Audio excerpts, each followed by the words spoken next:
pala si Gerald Lato Cabahog. Tawagin na lang ako sa Gerald Officials. Ako ay nagtatrabaho sa isang hotel dito sa bayan ng Coron. Ito ang aking kwento. Ako nagtatrabaho dito sa bayan ng Coron, dito sa isang hotel.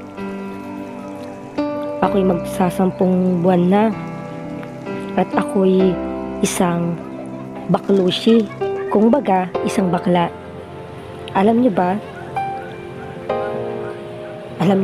hindi ako nakapagtapos ng grade 12 dahil sa kakulangan na rin ng pinansyal. Alam niyo ba, dahil hindi ako nakapagtapos ng pag-aaral ko ng grade 12 dahil sa kakulangan ng pinansyal. Kaya napag-isipan ko na magtrabaho na lang ako sa isang hotel.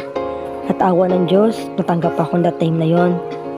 At sobrang saya ko dahil first time ko lang makapasok sa isang hotel.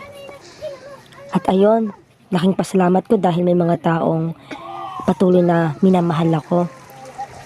Salamat sa kanila dahil nandyan sila kapag kailangan ko sila. At ayon, galing pala akong trabaho at awa ng Diyos ay medyo kumikita naman ako kahit papano. Medyo nakakapagod lang, no? Dahil pag may trabaho ka, dahil ang isipin mo na lang sa araw-araw ay yung trabaho mo. Halos hindi ka na makapokus sa bahay nyo. Hindi na ako nakapagtrabaho sa bahay, maski magugas ng plato, pag-igib ng tubig. Pero masaya pa rin ako dahil nakakita ko at nagkaroon ako ng simpleng trabaho. Hindi ko ito kinakahiya dahil marangal nga ito. At alam niyo ba, sobrang saya ko kasi nakakatulong na ako sa pamilya ko kahit papaano.